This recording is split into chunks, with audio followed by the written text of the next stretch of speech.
Bismillahirrahmanirrahim. Assalamualaikum warahmatullahi wabarakatuh. Waalaikumsalam warahmatullahi wabarakatuh. Puji syukur kita ucapkan kehadirat Allah Subhanahu wa Ta'ala, sehingga hari ini kita bisa bergabung dalam ruang virtual, walaupun masih belum bisa bergabung dalam ruang nyata, tetapi setidaknya sudah bisa mengobati rasa kangen ya, insya Allah lintas disiplin antara arsitektur dengan psikologi, dan juga bersama para mahasiswa kami di mata kuliah Desain Studio 3 atau Studio Desain 3. Mata kuliah ini diampu untuk mahasiswa semester 3 di prodi kami, prodi S1 Arsitektur UII, dan selaku koordinator adalah Bapak Insinyur Fajrianto, MT. Telah hadir pula para Bapak Ibu pengampu mata kuliah di sini, dan juga Ibu Emi Zulaifa dan Ibu Hastuti Saptorini selaku pemateri untuk kuliah umum hari ini. Terima kasih telah hadir seluruh Bapak Ibu dan juga para mahasiswa di ruang virtual ini.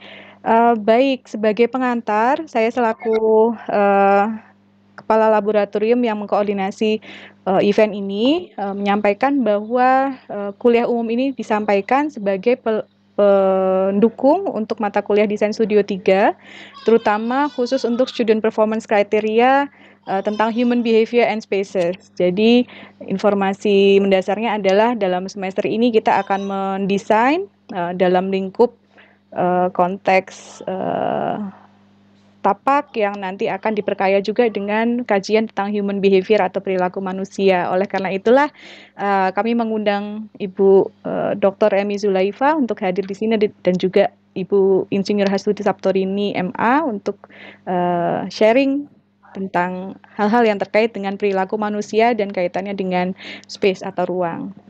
Baik, sebelum memulai acara hari ini, kuliah umum hari ini, mari kita bersama-sama membaca bacaan basmalah. Bismillahirrahmanirrahim.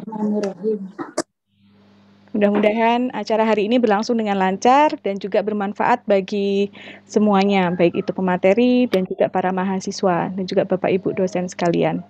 Baik, untuk efektivitas waktu, Bapak Ibu sekalian dan juga para mahasiswa, mari kita dengarkan terlebih dahulu mungkin paparan dari Ibu Dr. Emi Zulaifa terkait dengan Nggih, Bu, karena kaitannya ini hal yang umum secara psikologis terlebih dahulu, human behavior-nya.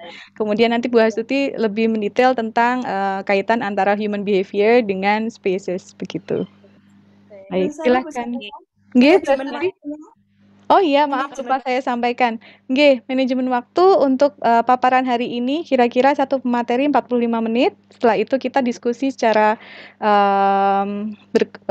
panel begitu, nggih. Jadi diskusinya di akhir pemaparan kedua Ibu pemateri. Iya, baik. Silakan Ibu Emi. Mohon izin untuk share screen. Ya, silakan. Sebentar saya. Baik, silakan Bu.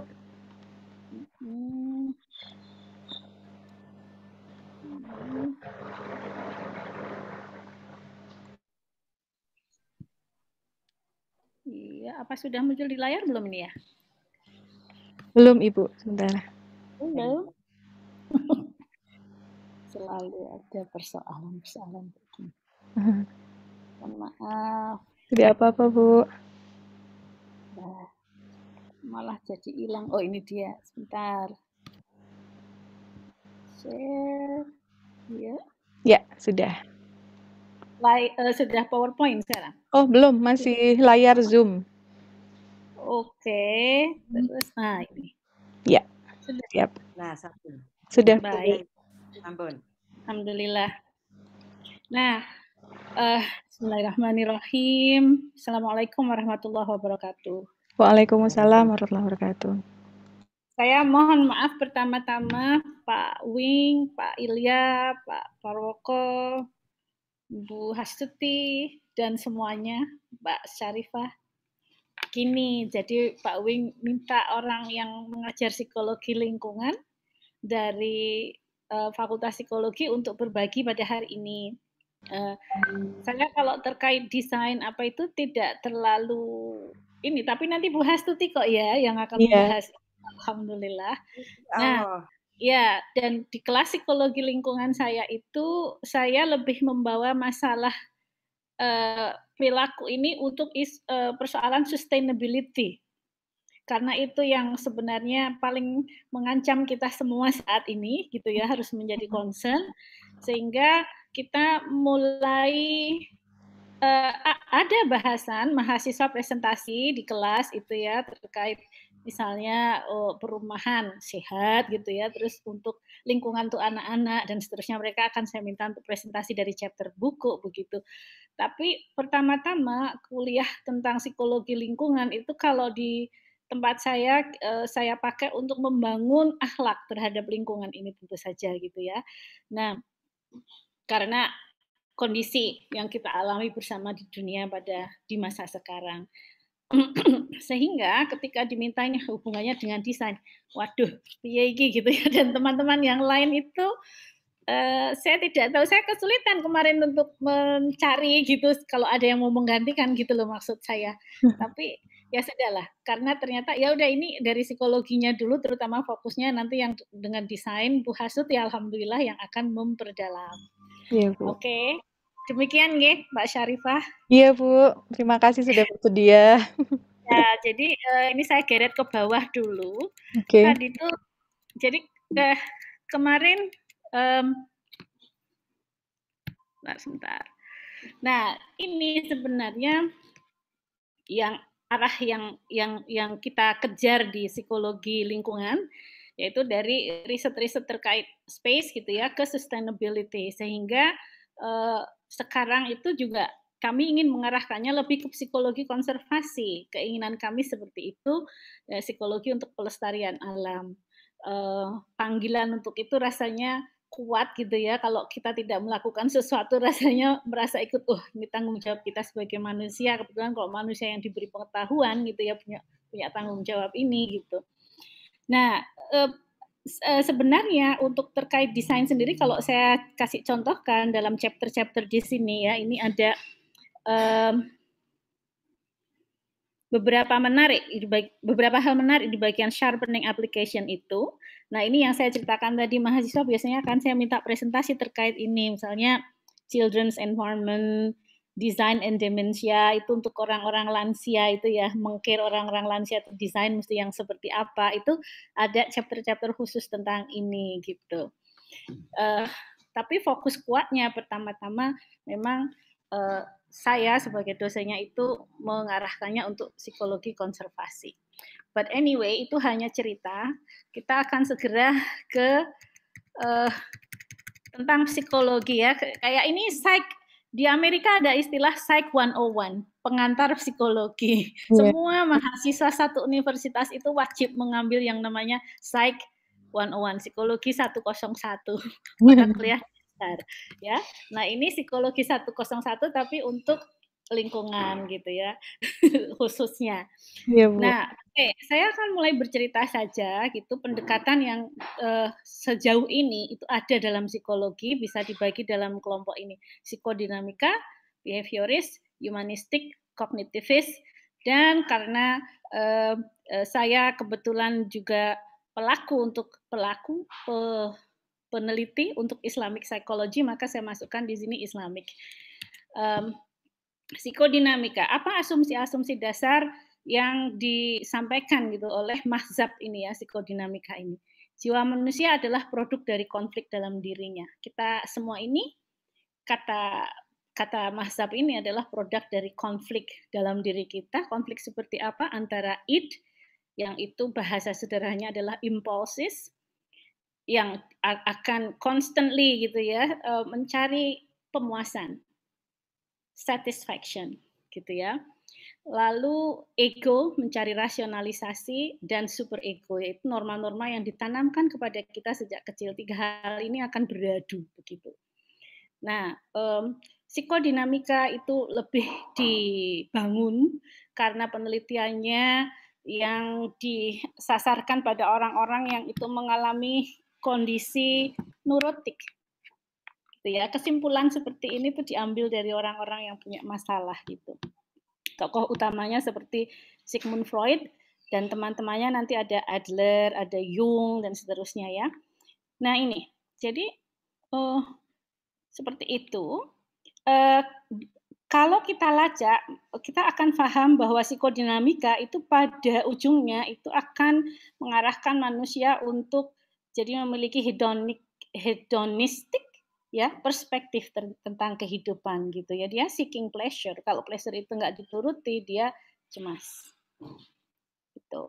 Nah, saya tidak tahu apakah dari poin-poin penting dari psikodinamika ini kita mulai bisa menyimpulkan, oh berdampak loh kalau cara berpikir kita seperti itu dengan desain yang akan kita ajukan. Kita akan melayani apa dari sisi manusia ini gitu ya, yang pleasure seeking gitu kan. Cuma itu kalau kemudian kita berpikir betul enggak ya kalau pleasure seeking itu dituruti terus gitu kan Betul. pertanyaannya. Nah ini statement paling mengejutkan dari Sigmund Freud dalam bukunya itu adalah pleasure itu dalam bentuknya yang paling apa? Paling kuat mungkin yaitu adalah sexual desire misalnya gitu ya. Nah dalam statement di buku Freud itu dia mengatakan jika di suatu titik kehidupan kita itu sudah tidak bisa terpenuhi yang namanya sexual desire ini, maka kita boleh memilih death as our deliverer. Nah, ngeri sekali kan ini. Saya melihat di Indonesia orang nggak mengkaji sampai sedalam itu dan kadang-kadang memuja Freud sedemikian rupa gitu. Padahal ngeri statementnya itu, Ya, gitu betul. kan. Death as deliverer. Jadi bunuh diri pun tidak apa-apa gitu. Ibaratnya ini ekstrim.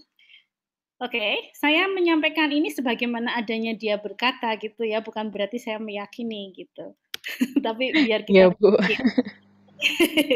Oke, yang kedua behaviorist. Behaviorist menurut mereka itu manusia itu ada dalam constant interplay gitu antara stimulus dan responses. Jadi stimulus dan respon. Sehingga arahnya manusia itu untuk membentuk perilakunya dia harus dikenai token management yaitu reward and punishment gitu ya. Kalau mau di reinforce perilakunya ya beri reinforcement gitu.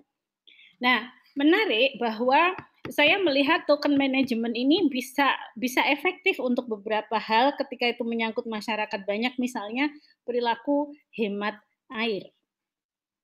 Saya mungkin kalau apa namanya para dosen dari prodi arsitektur itu mungkin berkunjung ke Singapura itu isinya kan reward and punishment itu larangannya Ya. banyak sekali. Nah, itu dia.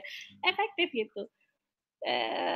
Apa mungkin sudah saking kebingungan dengan pola perilaku masyarakat yang kadang serampangan begitu akhirnya dengan cara-cara yang too harsh gitu ya dengan mengandalkan ini.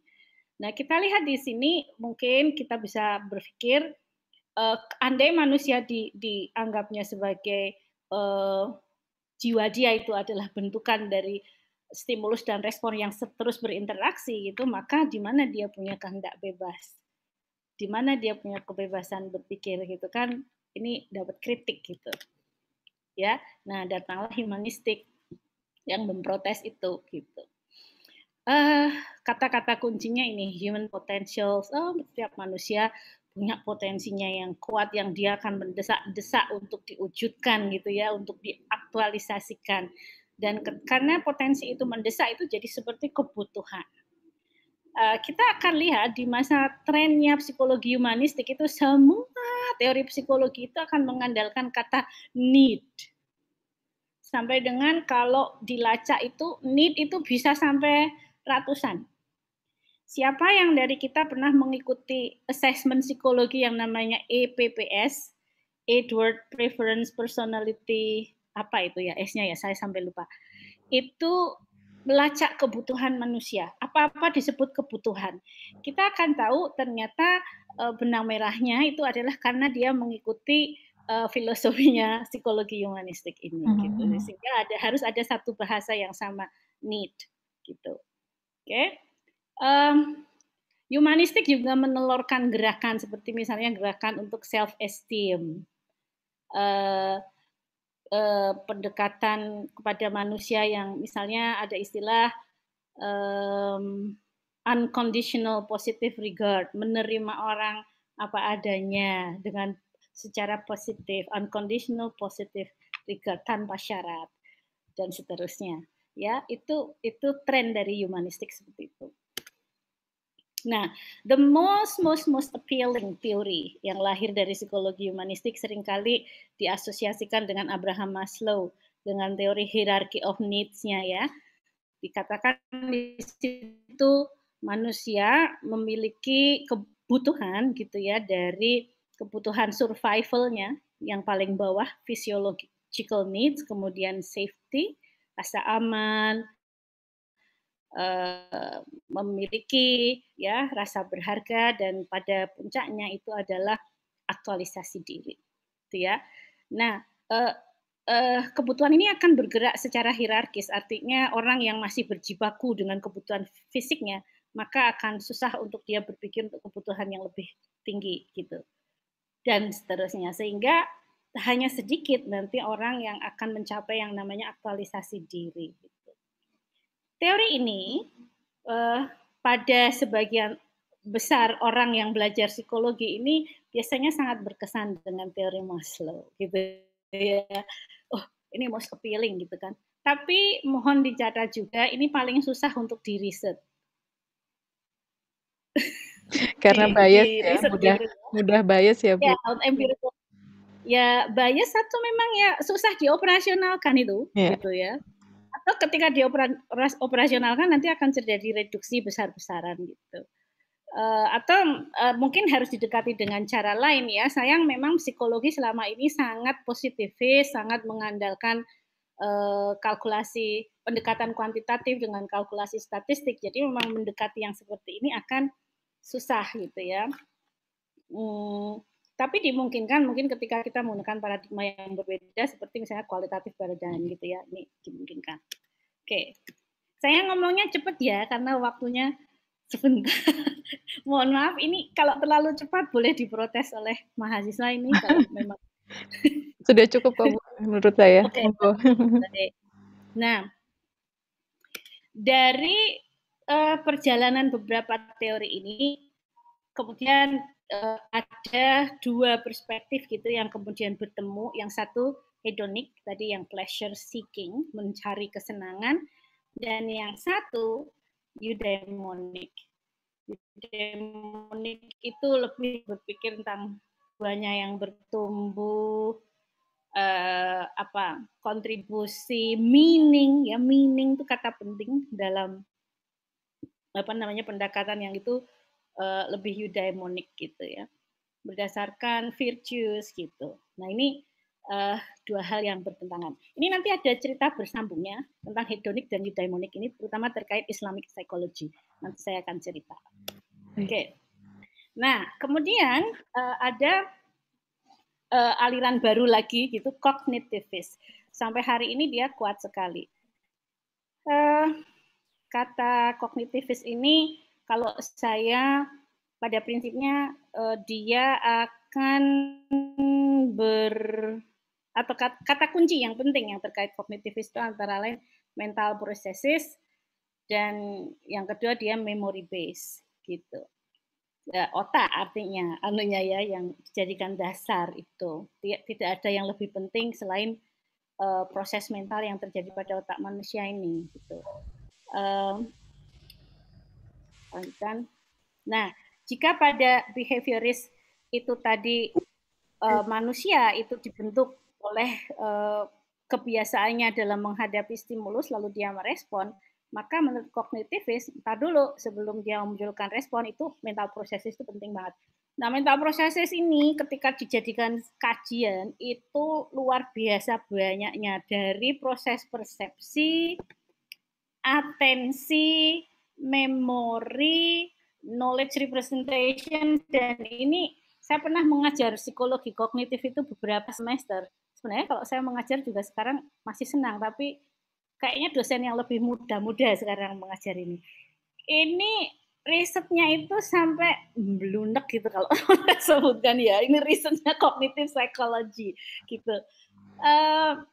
Sampai nanti ke persoalan misalnya bagaimana cara belajar yang efektif, lalu perolehan bahasa, lalu decision making gitu ya, kecerdasan dan seterusnya itu masuk di situ semua. Ya, jadi di tengah-tengah ini mental proses. Dari hal sepele, pertanyaan sepele seperti mengapa orang bisa lupa gitu.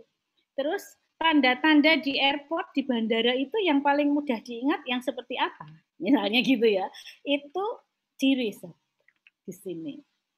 Gitu. Terus sampai dengan kalau nanti kita akan berfokus pada persoalan gangguan perilaku, misalnya itu ya, bisakah kita kemudian membuat cara gitu, misalnya orang yang punya ketakutan itu diterapi gitu ya dengan misalnya desensitisasi. Desensitisasi sendiri sebenarnya prinsipnya behavioris, tapi kognitivis menambahkan gitu ya, proses gitu yang itu menjadi seperti real. Misalnya takut laba-laba itu nanti pakai teknologi itu didekatkan laba-laba dari kecil sampai gede gitu ya, sampai kemudian sampai di mana dia bisa mentolerir itu, lalu besok ditingkatkan lagi dan seterusnya, itu desensitisasi.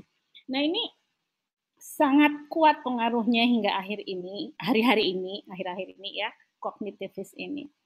Seiring sejalan dengan trennya kognitivis ini muncul juga positif psikologi positif yang itu lebih melihat pada sisi-sisi kekuatan manusia seperti virtues ya, lebih pada virtues ya, kebajikan seperti misalnya syukur, pemaafan gitu ya, kerendahan hati, hal-hal seperti itu yang hari ini juga kenceng gitu. Jadi psikologi di masa sekarang didominasi dua hal ini, kognitif dan positif psikologi. Gitu. Nah, positif psikologi misalnya dia terkesima dengan kenyataan seperti ini.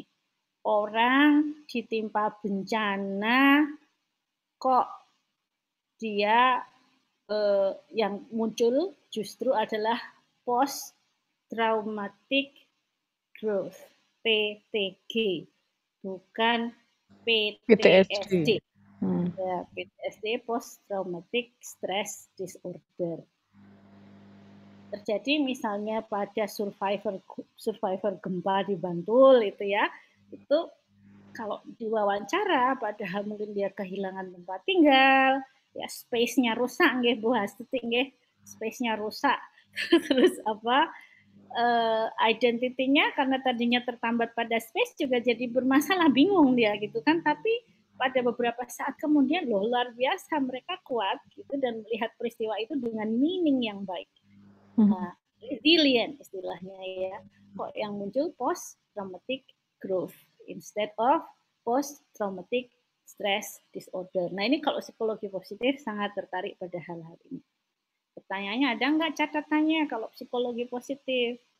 Nah, nanti aja kita bahasnya, ini biar jadi PR di pikiran dulu.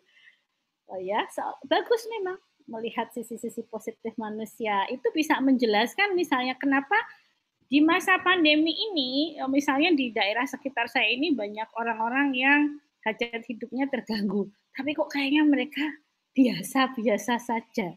Sementara kita tahu Menteri Kesehatan di Jerman bunuh diri karena tak mampu mengatasi COVID gitu ya. Ini di sini kayaknya orang ya ke masjid, ya bersih-bersih rumahnya, berjalan seperti biasa, anteng gitu. Wah, ini ada sesuatu gitu kan. Nah, ini positif psikologi. Oke. Nah, riset-riset pada kognitif psikologi ini banyak dilakukan dengan eksperimen gitu ya, dari persoalan persepsi tadi yang saya ceritakan, ilusi gitu ya, memori. Jerman, University of Leipzig tempat saya belajar itu asal mula dari the history of modern psychology, itu mulainya di situ gitu ya, di Universitas Leipzig. Nah, kita masih bisa melihat bagaimana Pak Wundt, Wilhelm Wundt ini mengembangkan aparat untuk eksperimen mentes memori. sampai dengan ditemukan misalnya oleh kolaboratornya ya, namanya Muller gitu ya. Itu magical number 7 istilahnya. Jadi ada kode plus minus 7 gitu ya. Itu apa? Itu ternyata kapasiti dari memori manusia untuk mengingat gitu ya, bahwa maksimal dia mengingat itu ya plus minus itu, kalau lebih 1 nggak apa-apa. Angka gitu ya, 7 8 angka gitu ya, atau 6 7 angka gitu ya, plus minus 7. Itu angka sakral dalam memori gitu ya. Majority of the people gitu ya, mayoritas orang itu kemampuannya segitu itu. Plus minus 7. Magical number 7 itu sampai ditemukan di riset putih, hal-hal kecil diteliti gitu. Psikologi waktu itu juga meneliti tentang misalnya kelelahan kerja dilacak itu di Uni Leipzig oleh Hugo Münsterberg misalnya, dilacak seberapa lama seorang sopir tram itu bisa mengemudi gitu tanpa kelelahan, sehingga dicari ideal timingnya ya, sehingga performnya bagus, tidak berbahaya dan lain-lain. Dan itu menjadi cikal bakal dari traffic psychology saat ini. Oke. Nah ini persepsi, diteliti, ilusi ya. Menarik, bahkan yang bisa menjawab ini, ilusi mengapa bulan di cakrawala itu bisa terlihat lebih besar gitu ya. Dulu dari sejak zamannya Aristoteles ini nggak mampu mendapatkan jawaban gitu. Dikiranya ada perubahan mungkin dalam atmosfer atau gimana. Itu penjelasannya lucu-lucu kalau dulu gitu. Ternyata yang bisa menjelaskan ini fenomena psikologis yang kita sebut ilusi. Illusion gitu, moon illusion. Dan ternyata penemunya adalah ilusi tentang ilusi optik ini ya. Ini first scientist tuh Muslim loh, Ibnu Al-Haytham ya. Beliau yang menemukan itu. Jadi ini perkara psikologis. Bukan dulu diduganya ini persoalan apa ini? Punya fisika gitu ya, jelaskan fenomena alam yang bagaimana, ternyata psychological, moon illusion. Nah ini menarik toh. Ini sama ukurannya, tapi yang di sana kelihatan lebih besar. Gitu. Tadi Al-Haytham. Due to an optical illusion, the moon's real size never changes. Ukuran sesungguhnya dari bulan ya sama bulan gitu ya. Lebih besar medeni gitu kan. Yeah. Ini ya. Oke, baik. Saya terus nih Bu Syarifah, Bu Hasuti. Silakan Bu. Nggak lama lagi. Begitu selesai saya akan bilang selesai. Mungkin nggak sampai 45 menit. Maksimal kan 45 menit ya. Oke. Nah, menarik kiranya ketika konsep dalam psikologi itu kemudian dikaitkan dengan space, dengan ruang gitu ya.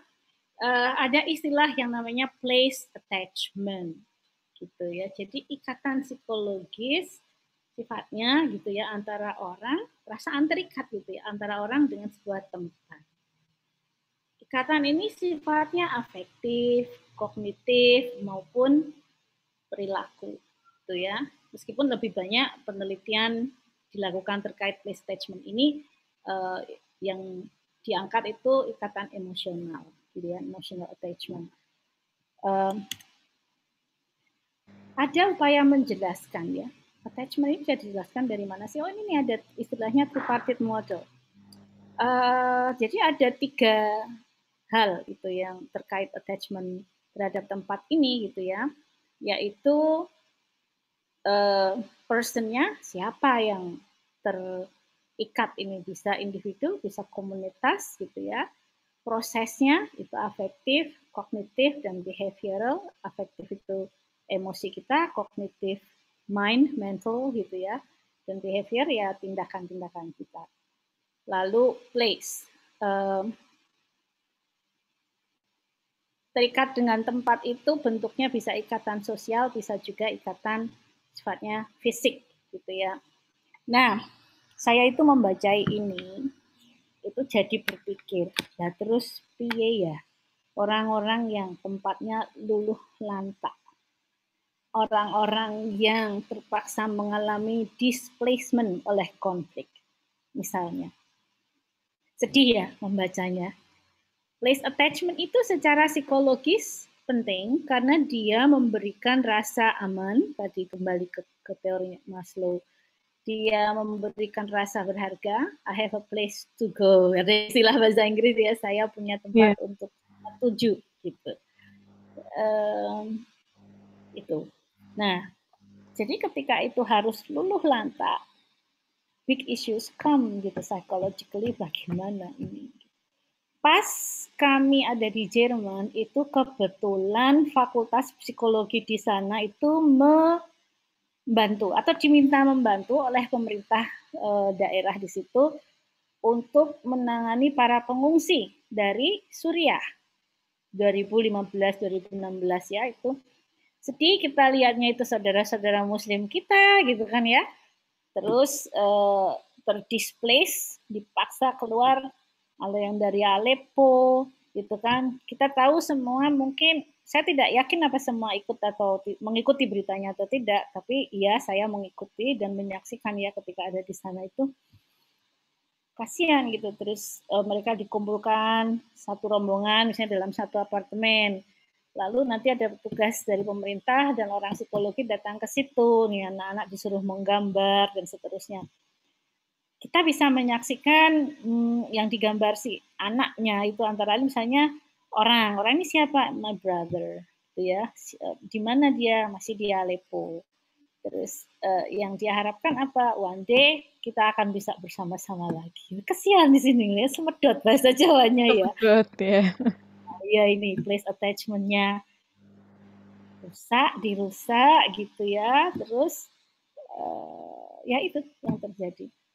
Speechless kan kita melihatnya. Itu ya.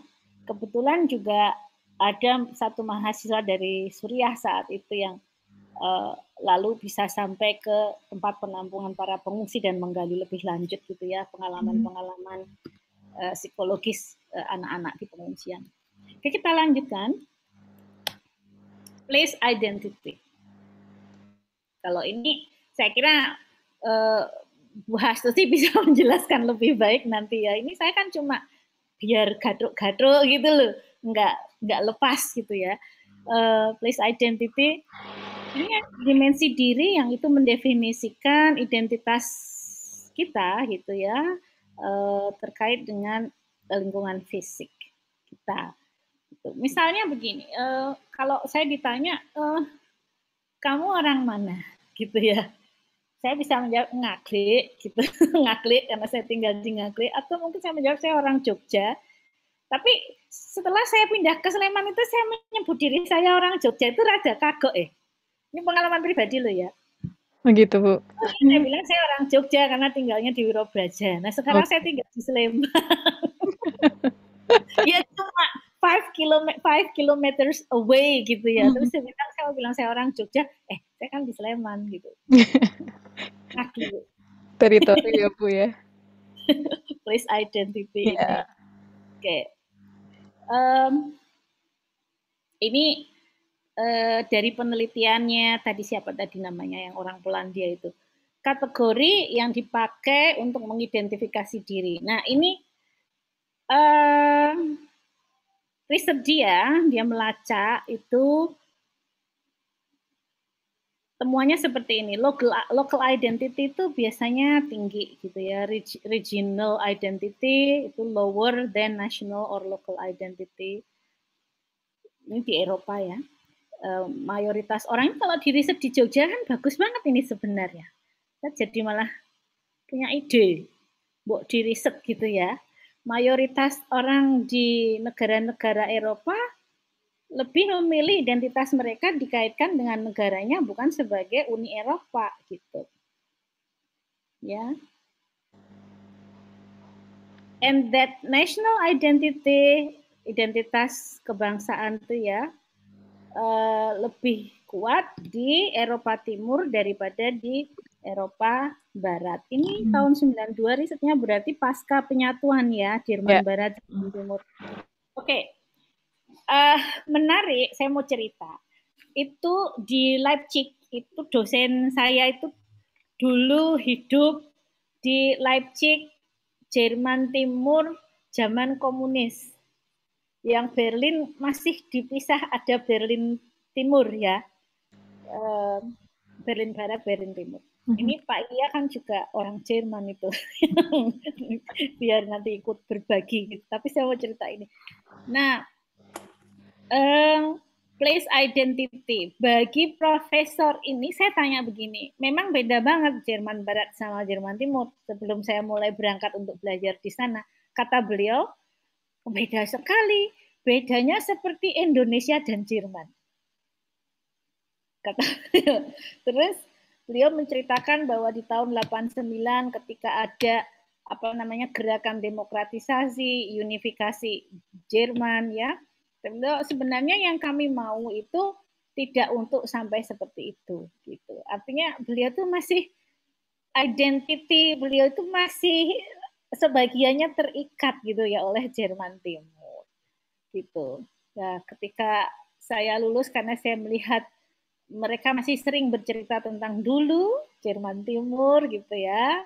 Itu ketika saya mau pulang, saya itu sengaja mencari toko yang itu menyimpan apapun, menjual apapun yang unik terkait Jerman Timur. Dan saya menemukan itu ada resep khusus makanan zaman Jerman Timur. Ya, itu saya beli kado seperti itu, seperti sangat terharu gitu ya. Nah ini, coba bayangkan dalam situasi perubahan itu ada hal yang psikologis semacam place attachment dan identity ini tadi yang barangkali itu akan shaken gitu ya, terguncang gitu pada seseorang atau pada sekelompok masyarakat. Saya juga jadi bertanya-tanya gitu, ketika sebuah tempat yang tadinya di situ adalah sawah, empang, ladang, dan lain-lain, empang, terus sekarang tiba-tiba Mbak Bedundu menjadi mall. Itu saya tuh sebenarnya pengen bertanya, orang-orang di sini apa yang dirasakan gitu ya terkait perubahan dari tata ruang di sekitarnya itu. Tapi belum sempat saya meneliti ini. Kemarin ada mahasiswa tertarik, tapi dia terus kemudian malah pindah ke kreativitas bermusik kualitatif gitu ya. Nah, gagal gitu. Gagal saya kepingin tahu di Jogja ada beberapa mall gede-gede berdiri gitu kan. Nah, ini sebenarnya ada digali nggak sih secara psikologis gitu kan. Nah, itu. Saya juga jadi ingat sambil membaca ini jadi ingat ini saya khawatir sebagiannya tidak suka Pak Anies Baswedan ya. Tapi saya tidak akan bicara tentang beliau, bahwa punya misi identitas masyarakat Jakarta dengan kotanya, itu kalau menurut saya it's touching gitu loh. Iya ya, selama ini barangkali masyarakat Jakarta itu dialienasi dari kotanya sendiri karena mungkin pembangunan fisik yang seperti itu. Saya tidak tahu, saya boleh kan ngomong seperti ini ya. Kalau yang nggak suka Pak Anies, saya mohon maaf gitu. Saya juga bicara ini tidak karena Pak Wing teman dekatnya Pak Anies, tidak. Tapi karena saya mengamati, oh iya ya, ada story yang diciptakan gitu tentang place identity. Saya kira itu bagus gitu ya. Ini yang barangkali sempat menghilang dan itu dicoba untuk dikembalikan gitu. Nah, oke. Sampai di sini tadi kan ada psikodinamika, behavioris, humanistik, kognitivis, dan perspektif yang satu lagi tadi positif psikologi. Nah, saya mau menyinggung di sini. Sebenarnya kalau dalam Islam sendiri itu ada nggak konsep-konsep psikologis gitu? Saya yakin semua setuju. Ya jelas banyak. Wong Quran itu kalau kita baca kadang nasihatnya bagus-bagus kan untuk kita ya. Pasti kalau kita mau menggali itu bagus gitu. Nah, di Quran maka psikologi itu sebagai ilmu dia akan disebut dengan ilmu an-nafs gitu ya. Nah, kata nafs sendiri itu menarik karena dia satu akar kata dengan nafas yang kita hirup, inhale, exhale ini dan nafis. Nah, itu kebetulan nama anak saya. Nafis ya. Nafis itu precious, artinya sangat berharga. Jadi all in all, ketika kata-kata ini dikoneksikan, itu memberi kita insight antara lain, loh jiwa ini elemen paling berharga. Kok itu tadi saya ngutiknya ngantuk Pak ya, yang paling belak, yang nomor 3 itu. Identitas yang paling penting. Identity. Gitu ya. Elemen paling berharga ini jiwa, gitu ya. Nah,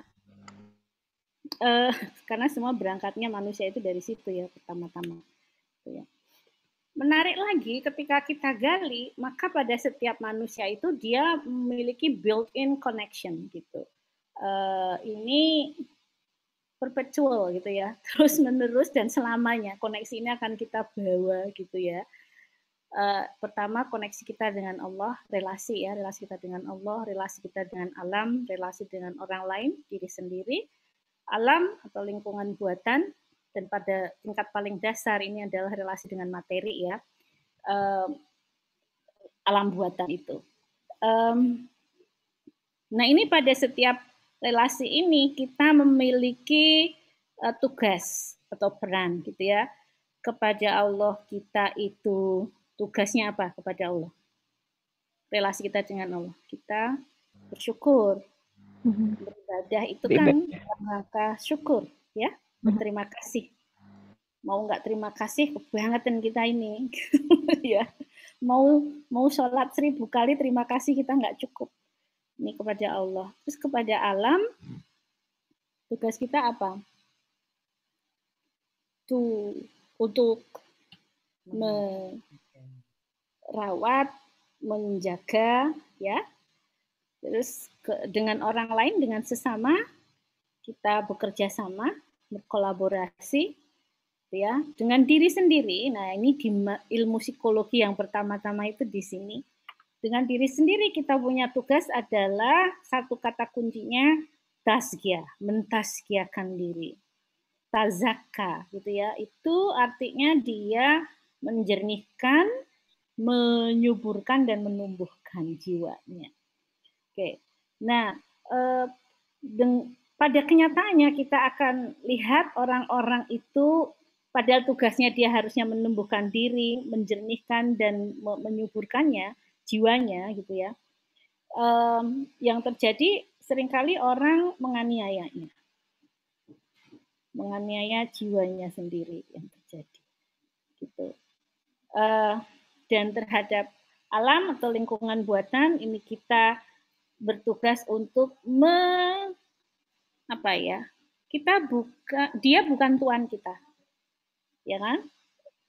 Materi itu bukan tuan kita, tapi dia adalah alat bantu. Ya, jadi jangan dibalik. Kalau dibalik itu kacau itu.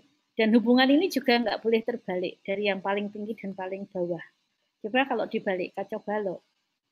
Siapa paling tinggi materi baru ke bawah itu hidup kita kacau. Ini dari sudut pandang Islam.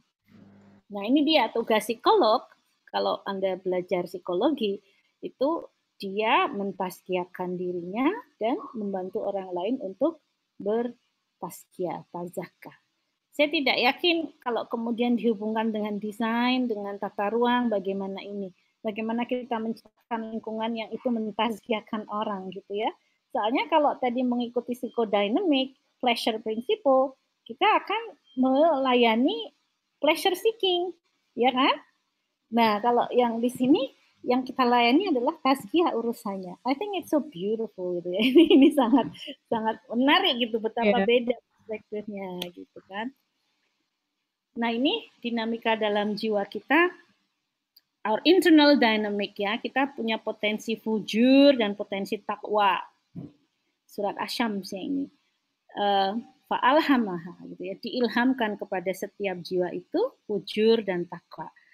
Nah, diilhamkan itu kalau bahasa Arab, misalnya saya murid ya di sini, jadi bisa jadi kalau ada yang ahlinya nanti saya dikritik enggak apa-apalah gitu. Fa'alhamaha, diilhamkan itu artinya kita seperti diberi makan yang kita nggak usah minta, itu udah disendokin masuk gitu loh.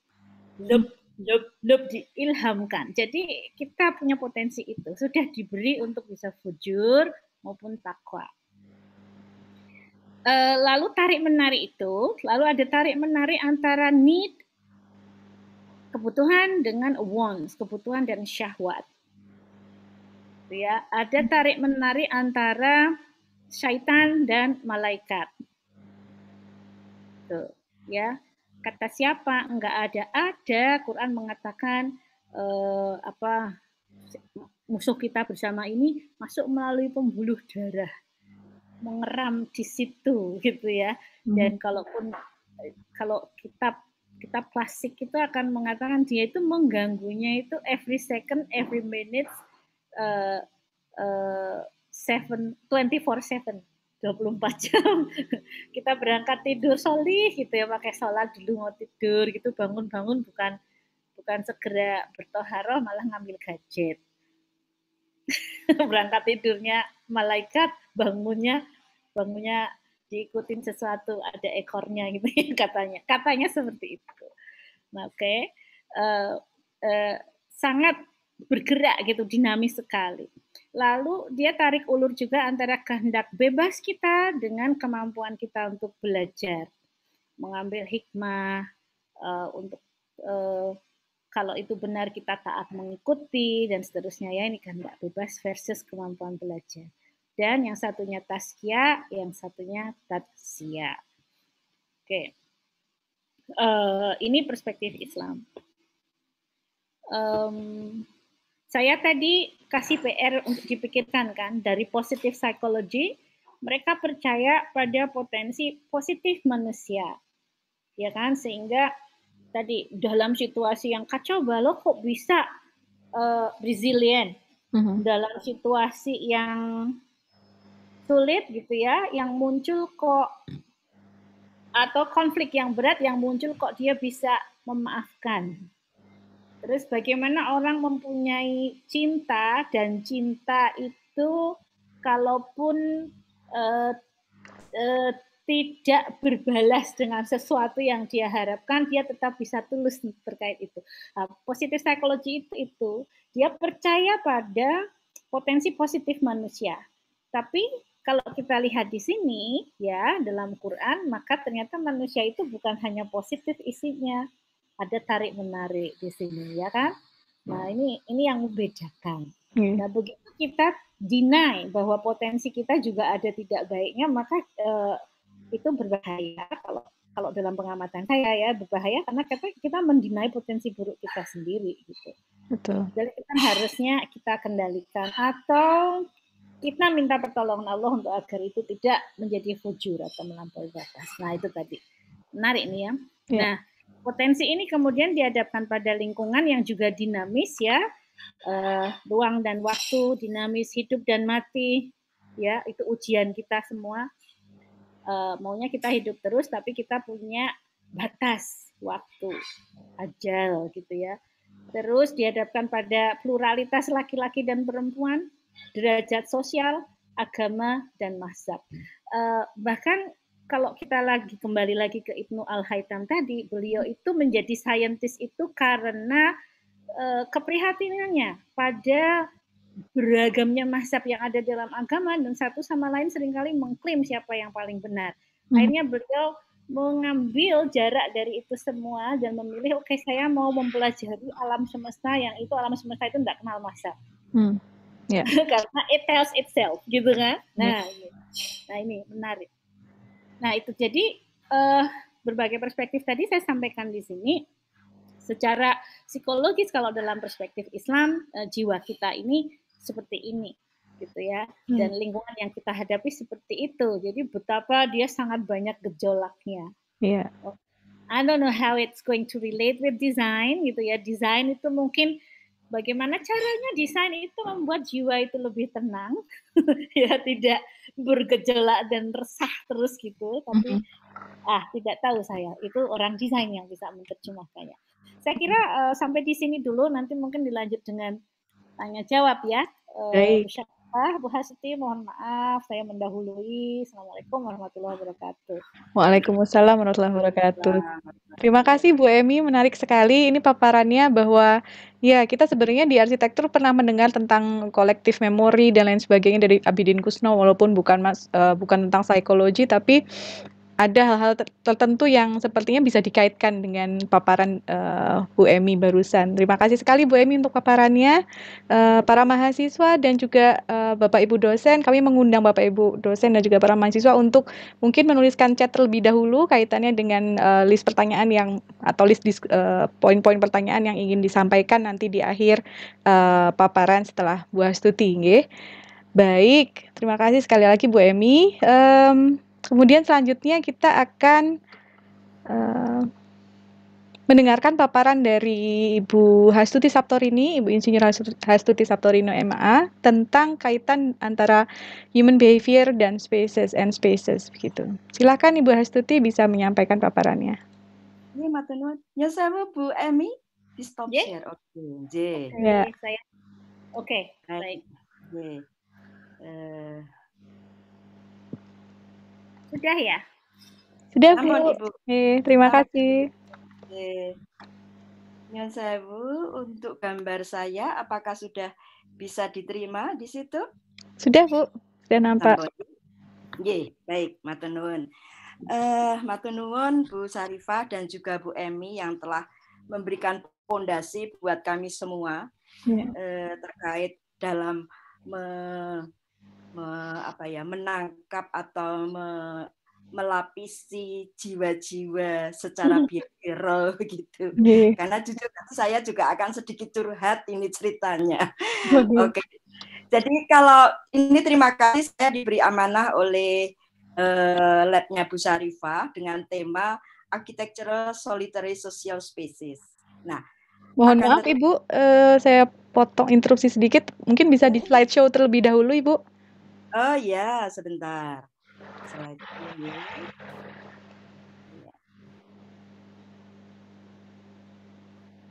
Sorry. Sorry, Bu. Kalau dari arsitektur tuh slide-nya cantik-cantik ya. Enggak juga, Ibu. Masa, Bu? Bentar, ini saya tarik dulu sebentar. Iya. Sudah, Bu. Ya? Baik. Jadi ini tema given yang diamanahkan buat saya untuk memodali sih enggak ya, hanya sedikit sharing begitu terkait dengan bagaimana perilaku sosial soliter secara meruang yang ini memberikan nuansa kepada arsitektur begitu. Nah, kalau tadi Bu Emi juga menyampaikan bahwa yang namanya human behavior itu luar biasa rimba rayanya. Kalau secara psikologi saja rimba raya, tadi juga disampaikan seberapa puluh ribu mungkin para psikolog yang sudah meneliti dan menelurkan teori-teori. Nah, itu pun sudah dikemas untuk arsitektur dan juga masih rimba raya. Karena bagaimanapun kita juga akan melingkis dengan ilmu-ilmu mereka. Jadi memang kerimbarayaan itulah yang mungkin saya harus bertanggung jawab atas amanah di DS3 ini. Yaitu bahwa ketika kita masuk kepada arsitektur hubungannya dengan perilaku manusia, tentu saja ini akan bisa kemana-mana. Sehingga saya tidak ingin off the track begitu, sehingga saya mencoba tetap berpegangan kepada learning CPL dan CPMK yang mungkin diamanahkan kepada mata kuliah ini, teori materi ini. Yaitu diharapkan nantinya itu mahasiswa dapat mengamati dan merefleksikan perilaku manusia. Untuk apa? Untuk menggagas rancangan dalam 3 dimensi. Dalam arti ruang, dimensi dalam skala ruang, 3 skala ruang, bentuk, dan bangunan. Ya, otomatis ini nanti ada muatan lain yaitu dengan metode komputasi dalam wujud produk 2 dimensi dan 3 dimensi. Jadi saya tetap berpegangan pada ini. Mengapa? Karena bagaimanapun perilaku manusia untuk arsitektur itu banyak. Kemudian ini saya fokuskan sehingga perilaku manusia untuk ruang, bentuk, dan bangunan.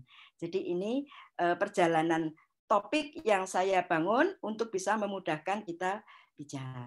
Nah, kalau bicara perspektif human behavior, memang banyak ceritanya, dan juga para arsitek behaviorist, kalau tadi Bu Emi juga menyampaikan banyak aliran, bahkan banyak pandangan dari ahli-ahli psikologi murni. Nah, ini pun ada beberapa yang saya adopsi, tapi mungkin juga perlu kami rajut atau kami tarik benang merahnya.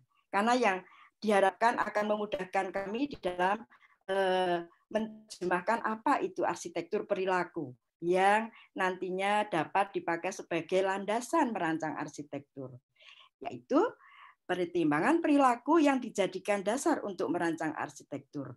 Jadi di sini bahwa arsitektur menjadi fasilitator terjadinya perilaku, atau terjadi sebaliknya, yaitu sebagai penghalang perilaku.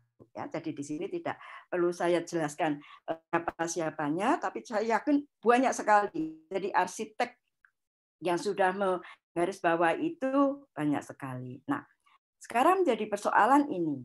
Mengapa behavior menjadi poin penting bagi arsitektur? Artinya bagaimana ini melandasi tadi, menjiwai seorang arsitek, atau dengan kata lain bahwa human behavior itu menjadi konsideran di dalam merancang itu.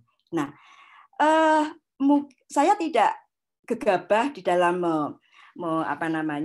di dalam memberikan alasan ini, dan jujur ini kami juga matur kepada Bu Emi bahwa untuk human behavior itu kalau tadi ada kerisauan bagaimana ketika kita bisa mengendalikan, mengerem pleasure place dan sebagainya, yang tentu saja itu juga harus dikembalikan kepada amanah-amanah arsitek dalam menjaga buminya Allah dan sebagainya. Nah, memang jujur sekali bahwa human behavior ini baru ditempelkan pada saat secara eksplisit dalam kurikulum tahun ini, Ibu. Jadi yang kemarin-kemarin memang jujur kami merasa ada yang missing tentang human behavior ini.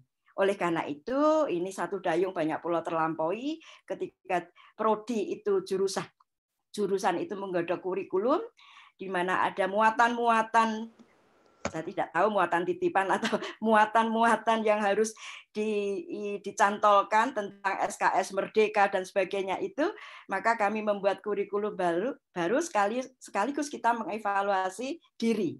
Nah, disinilah mulai bahwa memang jujur human behavior itu seringkali terlena, karena tadi juga dikatakan disinggung Bu Emi bahwa ada muatan-muatan pleasure yang mungkin tidak terkendali.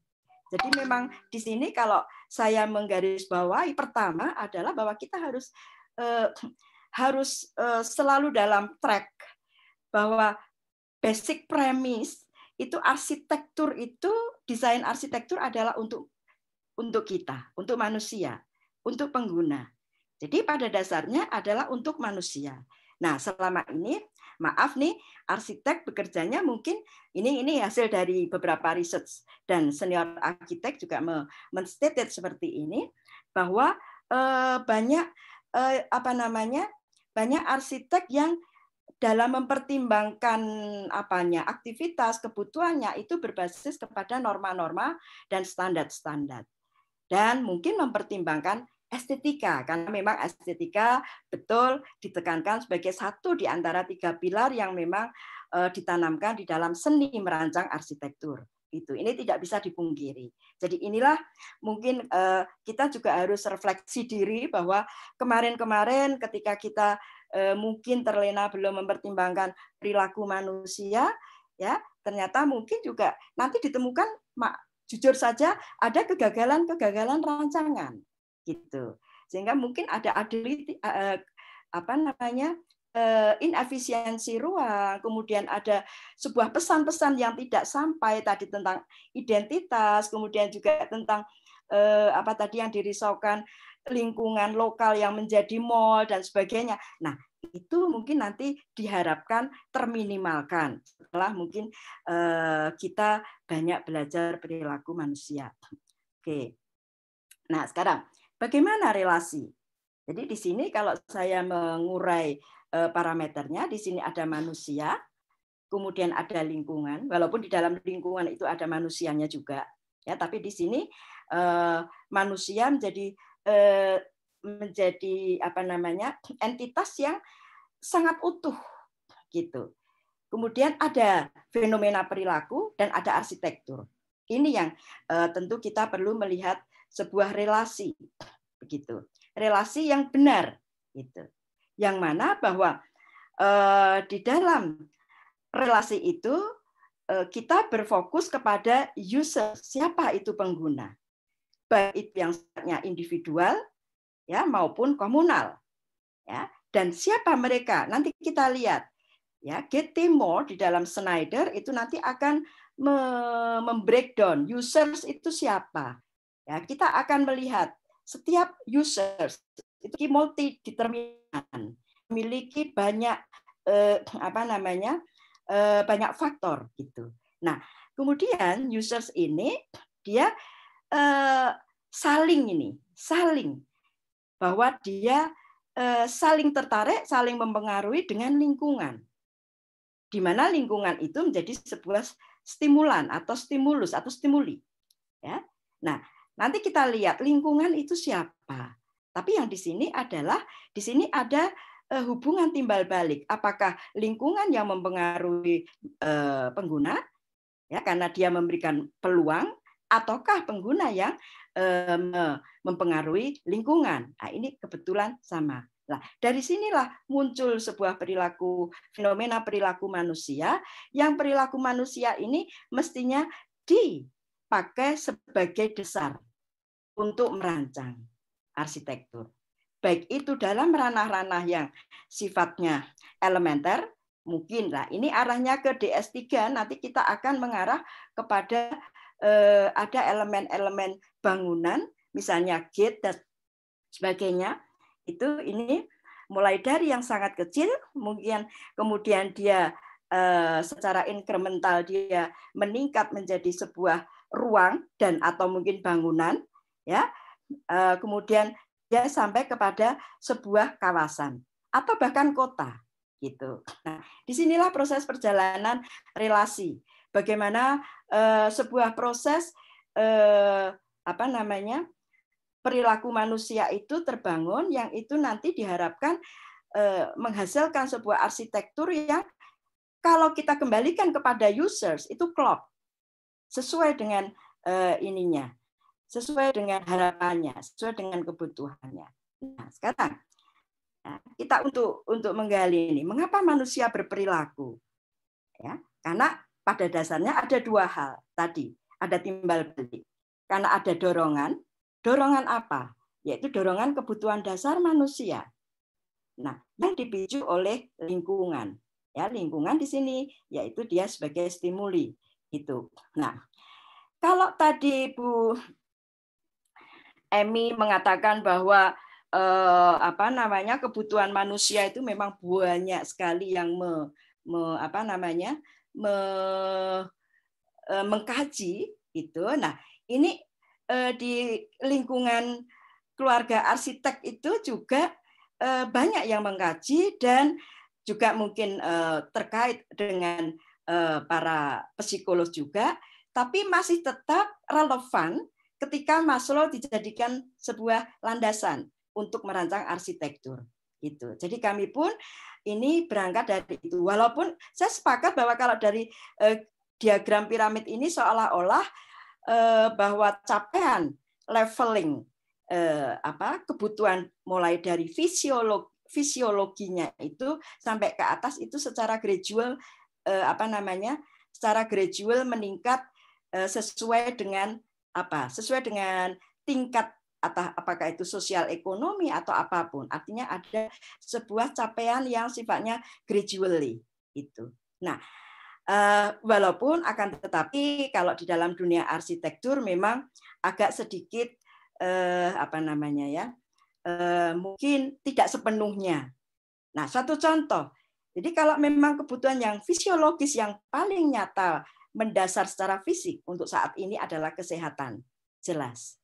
Jadi kalau merancang, apalagi sekarang, kesehatan, keselamatan itu pasti, ya itu adalah fisik, keselamatan dan keamanan, paling tidak 3 itu. Kemudian ketika itu sudah tercapai, ya maka dia akan meningkat nih sampai kepada kenyamanan. Kenyamanan itu bisa macam-macam pada level di atasnya. Ini mestinya ini shift-nya di bawah. Jadi sekarang dengan perkembangan perubahan zaman sangat mungkin safety itu di bawah menjadi sesuatu yang sangat apa ya utama gitu. Nah, kemudian naik ke atas kenyamanan. Kenyamanan itu bisa kenyamanan termal, bisa kenyamanan visual, keindahan, bisa kenyamanan auditori, ada suara-suara gemericik angin air yang mungkin bisa menambah tadi kesejukan hati dan seterusnya. Barulah ketiga itu adalah sosial. Bagaimana ketika kita merancang bangunan memiliki nilai-nilai sosial, ya, bahwa bagaimana kalau rumah tinggal itu ada ruang-ruang daluh antara ruang apa namanya ruang rumah dengan ruang publik. Jadi mungkin sehingga perlu ada teras, ada apa namanya ada pagar yang mungkin tidak terlalu tinggi, ada ruang interaksi sosial dan sebagainya. Dan yang keempat, kalau itu sudah terpenuhi, maka ada sebuah pengakuan, ya, pengakuan dan yang puncaknya adalah aktualisasi diri. Mungkin yang di 4 dan 5 inilah posisi puncak ketika semua yang sifatnya basic ini, standar ini sudah terpenuhi. Nah, tadi yang dikatakan pleasure dan sebagainya, itu, nah, seringkali ketika ini terlewatkan, orang tiba-tiba langsung di puncaknya. Ya, dalam merancang itu kira-kira seringkali kita lalu, ini loh saya, gitu loh. Ini loh bangunan saya, gitu. Nah, juga belum lagi ada titipan-titipan, kepentingan-kepentingan yang dari luar nih. Ada kepentingan ekonomi, ada kepentingan politik, ada kepentingan apa. Nah, ini yang seringkali selama ini arsitek di dalam merancang itu lupa. Gitu. Nah, bahwa ada perilaku manusia yang lebih fundamental. Nah, sehingga mungkin aktualisasi diri mungkin lebih kepada tadi yang disinggung oleh Bu Emi, bahwa bagaimana ketika kita merancang yang menunjukkan lokal identitas lokalnya. Nah, ini sangat penting bagi nanti desain Studio 3 karena saya tidak memberikan sebuah kajian arsitektural yang sangat spesifik karena memang kebetulan ini anak-anak mengambil setting. Nah, nanti kita setting itu apa? Setting itu di area rumah masing-masing. Sehingga mereka bagaimana membangun rasa bangga dengan daerahnya. Sehingga ketika identitas itu sudah mulai di-identified, maka bagaimana mentransformasikan identitas bagi yang dari Kepulauan Riau, bagi yang dari Kalimantan, mungkin dari Pekalongan, itu bisa mengaktualisasikan diri melalui bangunan-bangunan dia itu. Nah, oke. Ya. Nah, sekarang, apakah kebutuhan manusia itu sama? Tidak.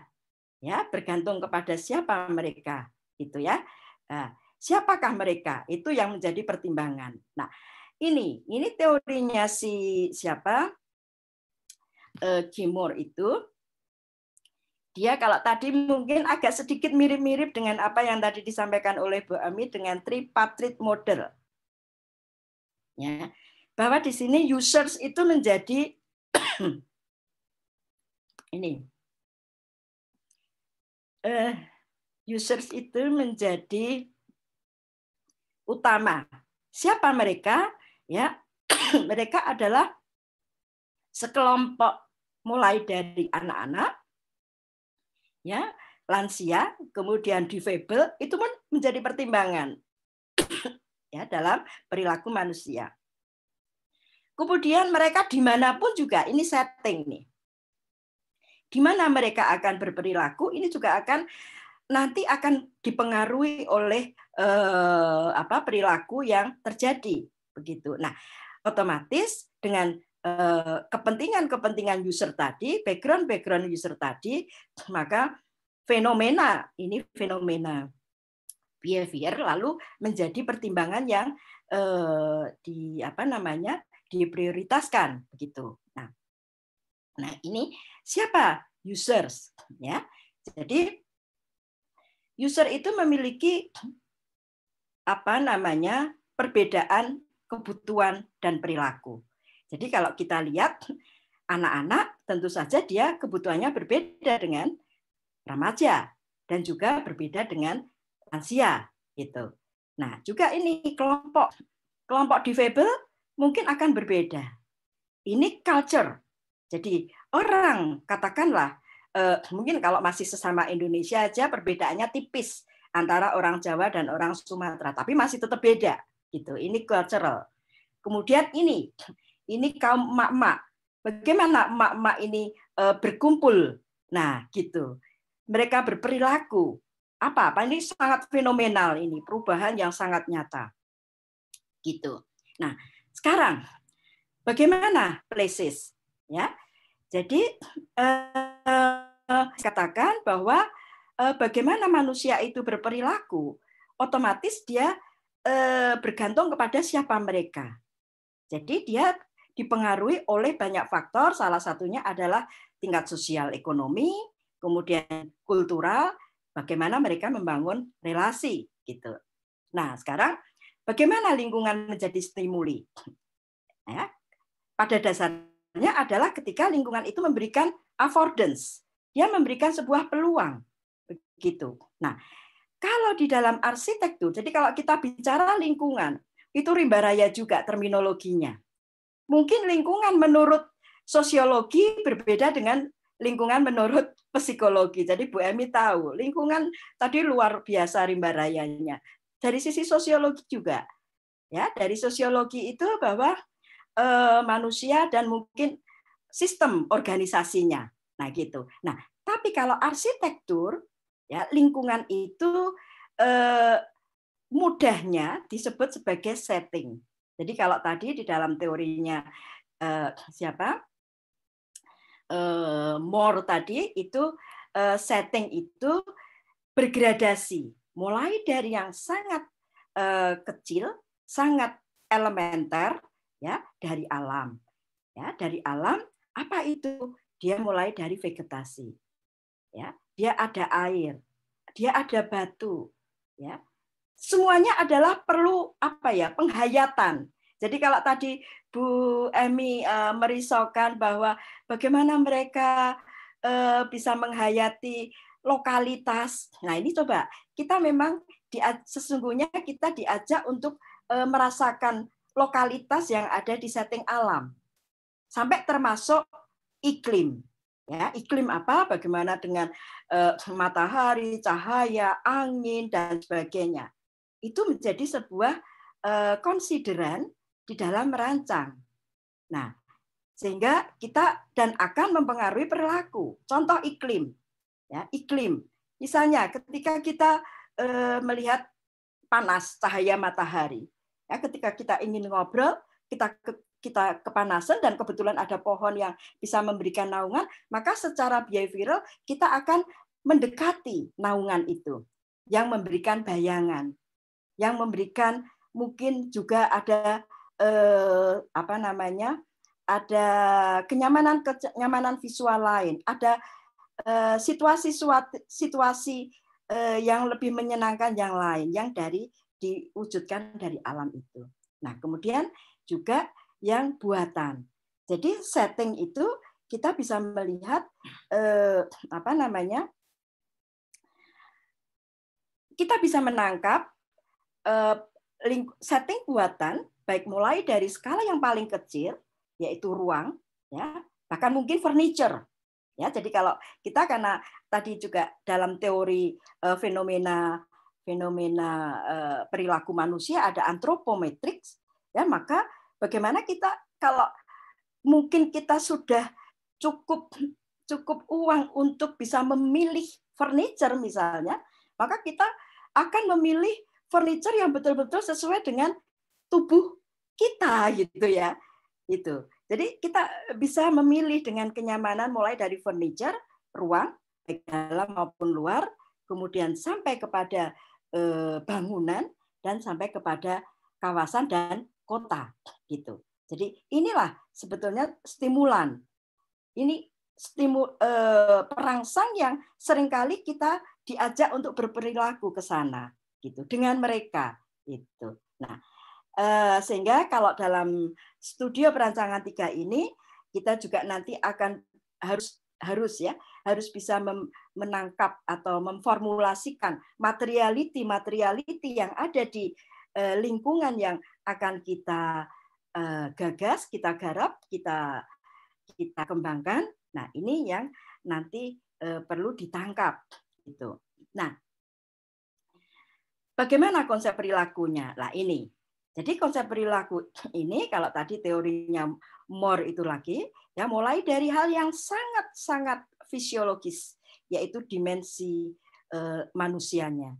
Kemudian jarak keintiman. Nah, tentu saja proxemics ini agak sedikit problematis. Mengapa? Karena dalam standar itu sudah dibakukan ada, tapi dengan COVID ini dia akan berubah.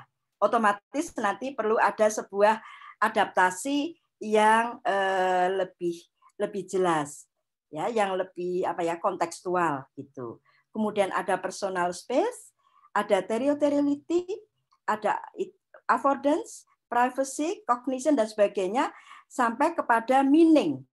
Jadi sampai kepada adanya kesesakan di kota. Ya, bagaimana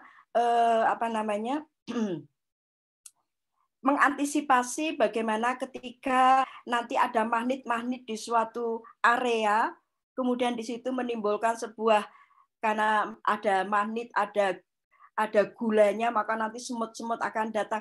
Antisipasi terhadap itu ini juga perlu dipertimbangkan. Ya, jadi termasuk tadi nilai-nilai simbolisasi identitas yang ada di setting itu. Jadi jujur bahwa saya tidak akan tidak memberikan satu ilustrasi yang sangat kaku karena apa? Nanti kita masing-masing anak itu menembak atau memilih lokasi di mana mereka in the own home city area itu di area mereka masing-masing yang otomatis di situ juga harus mengenerate identitas apa yang muncul gitu. Nah, sekarang nah ini. Jadi kalau tadi fenomena perilaku ini ya bahwa namun ini tetap harus menjadi pertimbangan ya. Tuh, sampai kepada affordance ya. Nah, ini bagaimana proses transformasi perilaku sosial untuk rancangan bentuk ruang dan bangunan. Nah, ini saya sekali lagi saya tetap masuk ke dalam tracknya DS3 ini, yaitu ke arah bentuk ruang dan bangunan. Ya, sehingga di sini kita mulai dari pemanfaatan lingkungan. Jadi bagaimana nanti mereka akan memilih lingkungan, bagaimana mereka akan memilih setting, bagaimana mereka akan memilih site. Kemudian mereka mempersepsikan, ya, mereka menangkap fenomena-fenomena perilaku manusia tadi, ya, kemudian mereka formulasikan dan dirancang, digagas dalam bentuk gate, kemudian ada sesuatu yang repetitif dan ada bangunan yang fungsinya adalah serbaguna. Nah, bahwa ketika kita merancang harus ada sesuatu dalam arti fungsi yang definitif itu penting. Walaupun perjalanannya ini tadi dari perjalanan yang agak fundamental dari perilaku yang perilaku manusia yang mungkin agak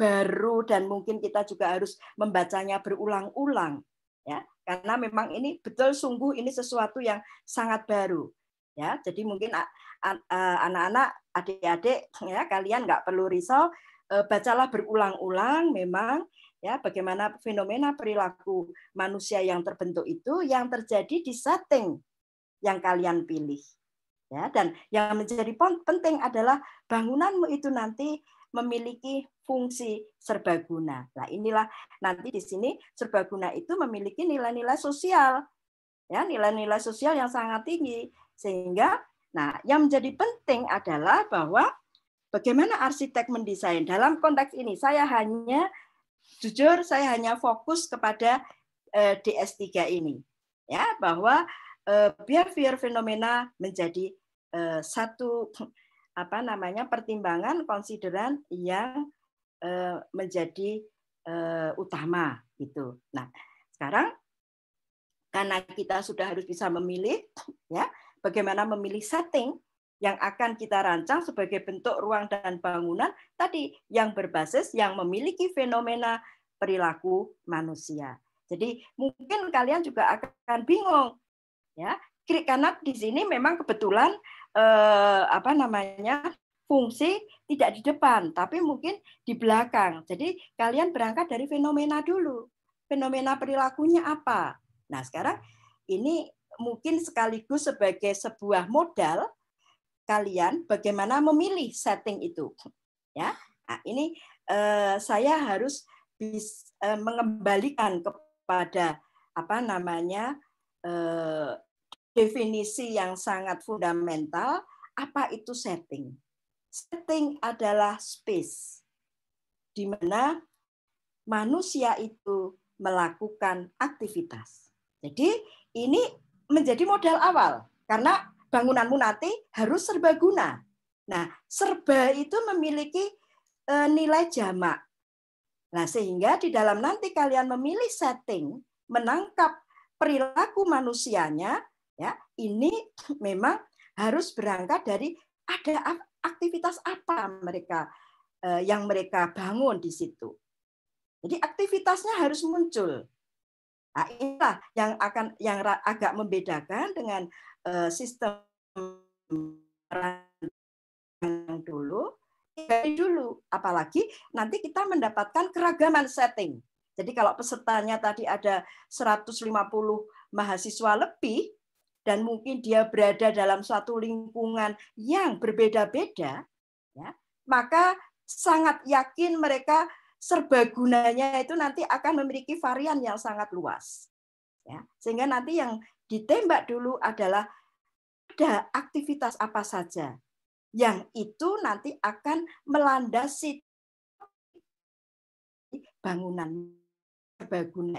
Kemudian siapa mereka? Ya, siapa melakukan aktivitas itu dengan perilaku yang seperti apa? Ya, jadi ini memang nanti hasil dari ini semua di dalam metode perilaku manusia ada yang namanya behavioral mapping. Jadi kalian harus bisa memetakan perilaku manusianya itu. Mulai kemudian mereka melakukan apa, di mana, ya, dan kapan. Jadi di sini memang perilaku manusia itu sudah harus juga diwarnai dengan satu sedikit rambu-rambu yang lebih memudahkan anak untuk survei, untuk mencari site dan sebagainya. Ya, inilah mungkin saya jadikan sebagai sebuah jembatan. Slide yang terakhir, jujur ini yang terakhir. Ya, untuk nanti minggu depan sebelum diajari tentang apa itu placemaking, ya mungkin minggu depan ada teori-teori tambahan lagi, itu ini kalian sudah harus mulai milang-miling nih. Setting mana nih? Site mana? Ya, perilaku apa yang bisa saya petakan? Nah, ini yang menjadi penting. Ya, jadi yang jujur saya tidak memfokuskan mungkin tadi kalau bayangannya adalah identitas itu seperti apa, teoritik sekali tidak, ya. Tapi saya mencoba bahwa identitas itu sebagai konsekuensi. Ya. Segala sesuatu yang menjadi fenomena itu bisa menjadi konsekuensi dan sekaligus bisa menjadi entry point. Tadi antropometrik mungkin dalam hal ini dia menjadi entry point, gitu, entry point. Kemudian proxemics menjadi entry point. Tapi ada beberapa fenomena yang lain dia sebagai konsekuensi. Gitu. Jadi ketika memilih suatu area setting yang identitasnya kental, maka itulah harus wajib hukumnya untuk diformulasikan ke dalam rancangan. Itu. Saya rasa itu Bu Lia, ini referensi yang saya kasih. Mungkin kalau ada pertanyaan, ini sedikit sharing dari saya yang nanti mungkin bisa diperkaya melalui diskusi. Ngeten, Bu Syarifah? Baik, terima kasih Bu Hastuti. Menarik sekali paparannya. Kita jadi sudah agak menghujam agak dalam gitu ya, yang kaitannya dengan bagaimana arsitektur itu selalu terkait dengan konteks settingnya, begitu nggih? Dalam kaitannya dengan psychological aspek juga. Baik, jika boleh saya sampaikan bahwa tadi menarik sekali Bu Emi juga menyampaikan bahwa ada beberapa perspektif ya dalam psikologi, dalam lingkungan, dan juga bisa jadi kaitannya ada dengan arsitektur, yaitu psychodynamics yang sangat terkenal ya, Sigmund Freud dan lain sebagainya. Kemudian berkembang juga behaviorist, tentang reward and punishment, kemudian tentang pendekatan humanistik yang kaitannya dengan needs, dari Abraham Maslow. Ini yang paling sering digunakan oleh mahasiswa TA ya dalam menyusun teori di bab pertama, bab kedua itu biasanya dasar-dasarnya tentang needs, itu bagaimana arsitektur bisa memenuhi hal tersebut. Kemudian ada heuristik, kemudian kognitivist dan lain sebagainya. Menarik sekali, dan dari Bu Astuti juga kita mendapatkan hal-hal yang terkait dengan arsitektur tentang user definition ya Bu Astuti, bagaimana kita mendefinisikan user atau pengguna bangunan atau pengguna arsitektur secara lebih komprehensif begitu berdasarkan kelompok demografinya dan lain sebagainya. Kemudian juga yang tadi sudah saya sampaikan tentang settings atau place. Baik, Bapak Ibu sekalian dan juga para mahasiswa yang bergabung di sini, silakan jika ada yang akan berdiskusi atau menyampaikan suatu atau dua pertanyaan kaitannya dengan paparan yang telah disampaikan oleh Ibu Emi dan juga Ibu Hastuti. Di kolom chat sudah ada 2 mahasiswa yang menyampaikan pertanyaan atau ajuan diskusi begitu nggih.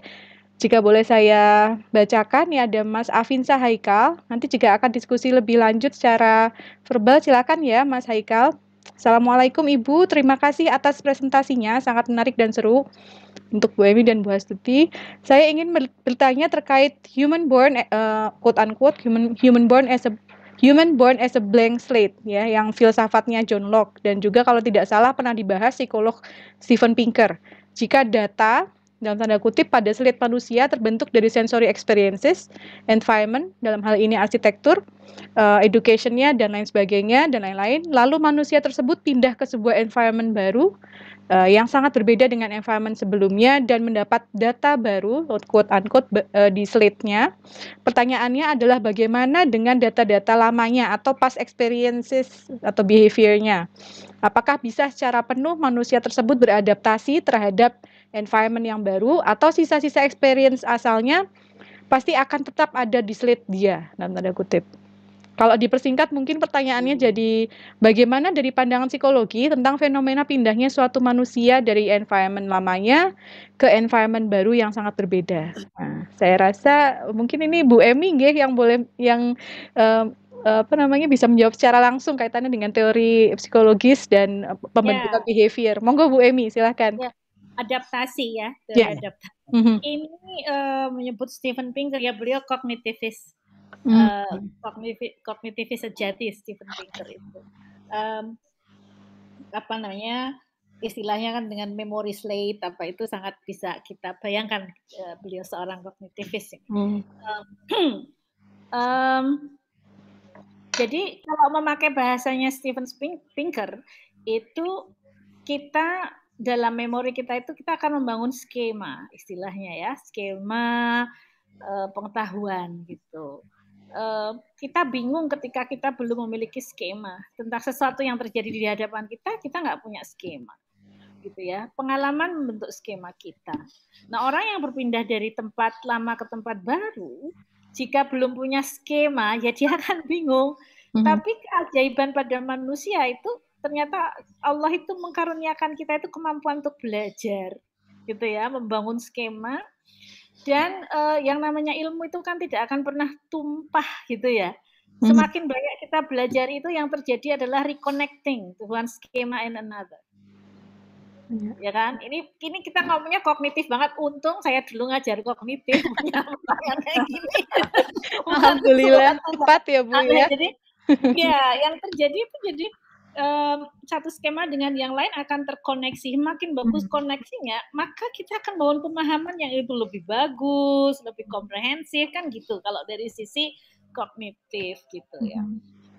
Nah, daya adaptasi manusia itu memang luar biasa. Yang jadi isu, kalau yang saya ceritakan tadi, ketika yang harus terjadi itu, adaptasi itu sesuatu yang itu dipaksakan. Kita sekarang semua sedang beradaptasi loh, ya enggak? Ya. Kita sadar betul ini gitu. Adaptasi ini tadinya ruang dan waktuku berbeda dengan yang kita semua sedang alami sekarang ini gitu kan. Terus secara psikologis gimana kalau kita mau jujur gitu ya. Akhirnya kita harus menggali istilahnya mental resources yang kita miliki untuk menopang adaptasi kita. Terus bersabar, harus mencari makna. Itu kalau dia belum pernah punya skemanya akan berat sekali, tapi sebagian orang mungkin sudah punya, atau sebagian besar orang mungkin belajar dari seseorang gitu ya, berbagi terus dapat pelajaran. Ini membangun skema. Nah ini kita beradaptasi, sekarang pun kita sedang beradaptasi, kita tidak usah cari contoh yang jauh-jauh, we're doing it at this very moment gitu kan ya. Ini lucu rasanya kuliah kok di depan layar gitu kan. Nah ini kita membangun skema itu gitu. Dan menarik juga bahwa yang akan kita hadapi itu sebenarnya kan banyak perubahan dari waktu ke waktu gitu. Mohon maafnya ada sesuatu yang hilang. Suka seperti ini, tiba-tiba saya ingat sesuatu terus hilang. Nah, perubahan itu sendiri kan ada yang bisa dikembalikan, tapi ada juga yang terus maju, dia nggak bisa ditarik lagi gitu. Nah, pada yang tidak bisa ditarik kembali itu tidak ada pilihan lain, ya kita harus adjust gitu. Menarik, ya, yang bisa menjawab yang seperti ini seringkali psikologi Islam loh. Oh gitu? Terus iya, misalnya gini, kalau kita ditimpa sebuah kesulitan gitu, ternyata kesulitan itu kadang membuat kita jadi bersedih, jadi kaget gitu ya, dan itu disebut bahasa Arabnya mu'ana. Mu'ana itu, ini saya belajar dari Pak Munim ya seperti ini. Mu'ana itu akar katanya sama dengan makna. Jadi kalau dengan kita semua itu sedang ditimpa masalah, alhamdulillah, we're closing to meaning gitu. We're close to meaning. Kita sedang mendekati makna gitu ya, mu'ana. Ini menarik ini. Tidak ada yang menyedihkan sebenarnya. Nah, tugas kita tentu saja, saya sebagai psikolog, jenengan sebagai arsitek ya, Mas Afinsa Haikal. Tentu saja membantu bagaimana ini tidak terlalu menyulitkan untuknya. Baik. Kita melayani fungsi itu gitu. Ya. Apalagi ya yang bisa saya sampaikan terkait ini? Membantu proses tazkiyah itu tadi mungkin ya Bu ya? Betul. Memori kolektif yang dari tazkiyah ya. Kalau Bu Hasuti juga menyebut, mungkin sedikit. Bu Lia juga menyampaikan Bu. Teori Maslow itu sangat digunakan dalam masyarakat arsitek ya. Kalau saya lihat begitu dia menyebut aktualisasi diri gitu ya, itu kalau saya kaitkan dengan Islamic psychology tadi, itu yang namanya menumbuhkan jiwa, tazkiyah. Kita nggak akan mencapai itu kalau terus-terusan kita menganiaya jiwa kita sendiri, mengecilkan jiwa kita sendiri, kayak menanamkan rasa takut. Ketika ada perubahan malah membuat shell dalam dirinya untuk zona nyaman sehingga dia ada di jerum, bahasa Jawanya yang jerum di dalamnya. Iya. Nah, oke. Nah, ini gambaran saja gitu ya. Prosesnya tentu saja tidak semudah yang saya katakan ini gitu. Tapi itu tadi ketika Maslow mengatakan ini aktualisasi diri lah, kalau dikaitkan dengan Islam itu tazkiyah gitu ya. Tazkiyah mungkin has a deeper meaning gitu karena aktualisasi itu in a sense itu bisa godless gitu ya. Godless yang orang merasa beraktualisasi tapi sebenarnya ya tidak tahu apakah yang dihadirkan itu sebenarnya sedang maslahat atau aktualisasi itu bagaimana kita mendefinisikan. Ketika seorang mencapai passionnya yang dia damba-dambakan atau ini ada sesuatu yang kita sebut oke, itu harus ada maslahat dan lain-lain. Tazkiyah itu lebih terkoneksi dengan itu. Baik, terima kasih Bu Emi responnya. Baik Bu Hastuti, menarik sekali nih sebenarnya. Monggo Bu Hastuti jika ada respon. Yes, sedikit respon aja. Jadi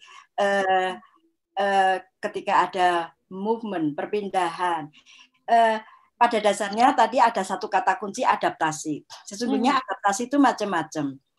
Kalau di zaman teknologi sekarang, mungkin tadi disebut ada skemata ya, membangun kita ibaratnya dengan bantuan teknologi kita bisa mengeksplor dulu sosial budaya yang mau kita dan sebagainya. Itu bisa meminimalkan proses adaptasi dan mungkin meminimalkan konflik di dalam itu dan meminimalkan stres ya. Tapi kalau kita sudah berpindah geografis, ya walaupun nanti kita juga bisa beradaptasi karena geografis itu misalnya iklim dan sebagainya itu sesuatu yang harus dirasakan. Katakanlah waktu Bu Emi dari Jogja ke Jerman, ketika dari 2 musim ke 4 musim itu luar biasa. Dulu saya waktu dari Jogja ke Inggris itu yang namanya gatal, waduh itu di luar dugaan. Jadi adaptasi yang semacam itu yang unpredictable. Tapi kalau yang zaman sekarang adaptasi yang sifatnya sosiokultural relatif bisa menekan waktu tadi, dimensi waktu gitu. Karena dengan teknologi kita bisa baca-baca dulu, browsing dulu dan sebagainya. Tapi kalau geografis karena itu harus dihayati dengan indera kita, ya itu yang seringkali belum bisa terwakili oleh teknologi gitu. Itu saja sih. Jadi Mas Haikal pertanyaannya bagus sekali, mendalam, fundamental ke arah psikologi, tapi mungkin saya sedikit menyinggungnya dari aspek setting tadi geografi. Terima kasih banyak Ibu Emi dan Ibu Tuti atas jawabannya. Iya Mas Haikal, mungkin jika ada respon lagi, sudah cukup puas dengan jawaban dan responnya? Sudah cukup puas Ibu. Oke, terima kasih. Banyak atas waktunya. Nanti boleh diulas di Medium ya seperti biasa. Insya Allah Bu. Ya, baik. Terima kasih Mas Haikal dan juga Ibu Emi dan juga Bu Hastuti untuk responnya. Ini ada pertanyaan lanjutan dari Mas Irsyad Kamal, angkatan 19. Assalamualaikum Bu, selamat sore. Saya Irsyad dari kelas A.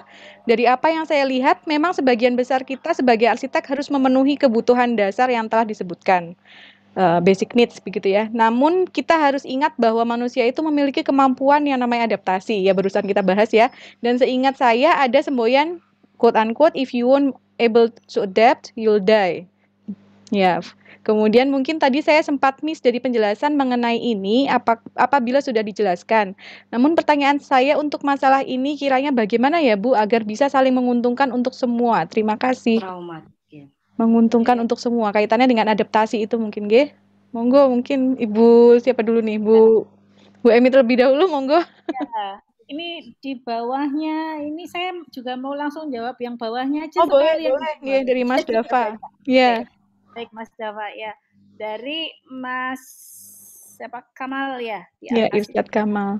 Yang terkait dengan adaptasi. Saya kira tadi sudah dijelaskan, tapi ada satu hal yang saya tadi ingin menyampaikan tapi terlupa. Itu adalah bahwa adanya prinsip equilibrium. Keseimbangan. Oke. Jadi dalam kegelisahan jiwa manusia itu sebenarnya dia akan mencari keseimbangan. Ya jelas kalau dia harus dari situasi yang seimbang tiba-tiba kaget dia harus berpindah atau harus ada situasi baru, perubahan baru yang dia harus jalani. Nah, itu biasanya disequilibrium yang terjadi, ketidakseimbangan. Dia akan berjuang gitu ya, naturally, organically gitu ya, dia akan mencari cara untuk itu bisa seimbang gitu. Nah,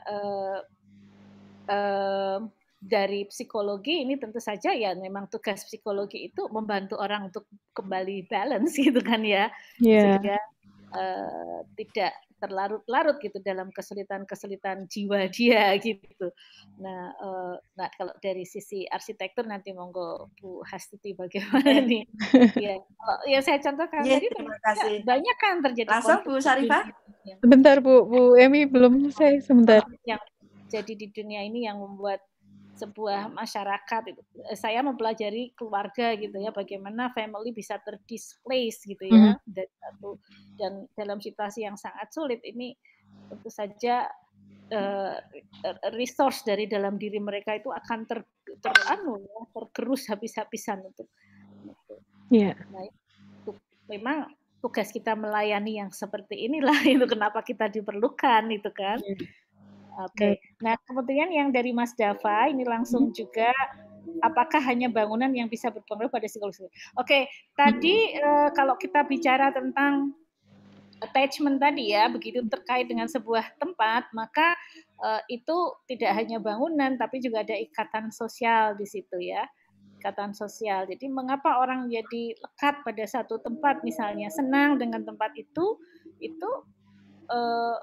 ada faktor yang sifatnya emosional gitu. Mungkin karena pengalaman lebih banyaknya ya.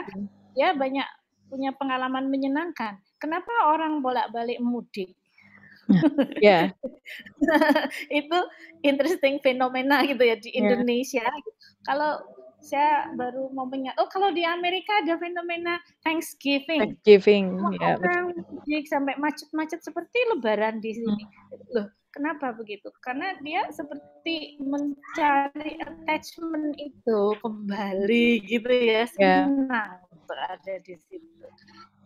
Nah, ini tidak hanya fisik, gitu. Fisik bisa memicu kadang-kadang bahasa orang desain mungkin ya, enigmatik gitu ya.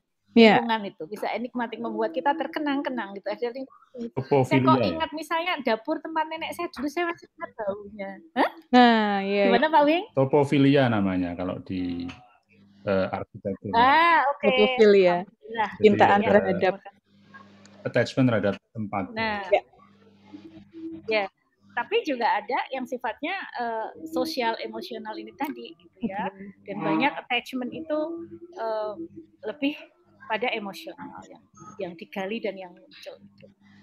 Baik, terima kasih Bu Emi, responnya ini sekaligus 2 pertanyaan nih. Ya. Terima kasih. Bu Hastuti, monggo Bu responnya kaitannya dengan pertanyaan Mas Dava. Mas Dava. Dan Mas Irsyad. Ya, intinya adalah bahwa bagaimana sebuah bangunan itu dibangun image tertentu. Jadi untuk mengobati pengalaman masa lalu dan mungkin mengobati image yang sudah terbangun, bahwa yang namanya rumah sakit itu menakutkan, kemudian penjara itu menekan dan sebagainya. Nah, sekarang memang arsitektur sangat fenomenal berkembang, ada suasana-suasana tertentu yang dibangun. Misalnya tempat bersalin yang homey. Jadi bagaimana mereka merasakan ingin melahirkan itu tidak dengan rasa takut, tapi seperti di rumah sendiri yang bisa dikelilingi oleh keluarga dengan lingkungan yang seperti rumahnya sendiri. Ya, itu ada karakter-karakter, kesan-kesan yang bisa ditempelkan pada bangunan itu. Nah, caranya bagaimana? Tentu saja kita harus menemukan parameter-parameter itu yang mau ditembak, yang mau dituju. Nah, caranya bagaimana? Nah, kita pasti kalian juga sudah tahu, bisa belajar dari best practice, mencari presiden yang sudah berhasil. Jadi, apa sih kriteria parameter bagaimana rumah sakit yang homey, yang mungkin kayak hotel mungkin ya, seperti JIH itu kesannya orang masuk JIH itu kelihatannya tidak menakutkan, tapi kepinginnya malah kerasan. Nah, itu malah bahaya ya, gitu. Jadi artinya bahwa ada semangat, sudah ada fenomena perkembangan, bukan perkembangan, sebetulnya sudah lama ya, bahwa arsitektur itu bisa ibaratnya dipolesi lah dengan suasana-suasana tertentu, sesuai dengan tadi kebutuhan dari sang user, ya. Tapi hati-hati, tidak selalu sang owner. Kalau sang owner tuh biasanya ada titipan-titipan pesan-pesan yang berbeda gitu. Motif tertentu. Iya, ada motif tertentu, betul. Tapi sang user, ya, jadi jangan terbalik dengan sang owner. Saya rasa itu Bu Syarifah, tambahan saya. Terima kasih banyak untuk responnya, dan juga ini diskusi yang menarik sekali ya sebenarnya, bagaimana kita sebagai arsitek dan calon arsitek gitu menanamkan pengetahuan tentang bagaimana adaptasi itu ternyata sangat terkait dengan lingkungan kita ya, dengan psikologinya juga, bagaimana respon psikologis yang didapat oleh user dan lain sebagainya. Kalau boleh menambahkan, ini moderatornya menambahkan ini ya, kaitannya dengan itu tadi yang disampaikan oleh Pak Wing, saya jadi ingat, saya dulu waktu kuliah S1 suka sekali membaca buku Johanni Palasma, di mana dia membahas tentang thinking hands ya. Jadi dia menganggap bahwa sebenarnya seluruh pengalaman indrawi yang dialami oleh user atau manusia itu akan berpengaruh terhadap psikologi dia. Berarti termasuk di dalamnya arsitektur, bebauan yang ada di dalam arsitektur, kemudian tekstur dan lain sebagainya. Saya rasa mungkin akan sangat kaya sekali kajian psikologis yang ada di balik teori tersebut, tetapi ya itu yang mungkin bisa dibaca-baca oleh mahasiswa juga ya, walaupun teorinya sudah cukup lama, itu tahun 80-an. Ya, kemudian Pak Wing mungkin tadi ada yang mau ditambahkan Pak, kaitannya dengan topofilia untuk memperkaya kajian juga. Silakan Pak Wing. Kuliah itu Ifu Tuan itu bukunya, yang nulis cukup lama juga, mungkin 80-an, 90-an gitu. Dan itu menarik juga, saya kalau masuk dalam kajian kita enggak, tapi nanti kita bisa cek lagi kalau itu bisa ditambahkan di referensi. Jadi ini sampaikan ke Ngaglik, saya orang Jogja, terus kemudian pindah ke Ngaglik dan seterusnya. Ya Bu Emi ya. Atau kemudian itu diekspresikan dengan hiasan dinding. Antar kecamatan yo. Kenapa? Itu antar kecamatan lah. Salahnya tadi contohnya seperti itu. Tapi sering itu masuk rumah. Betul. Kemudian kita melihat tentang interiornya, dan itu mengekspresikan attachment terhadap masa lalunya gitu. Betul. Ya mungkin biasanya kalau kita tinggal di luar negeri seperti itu gitu.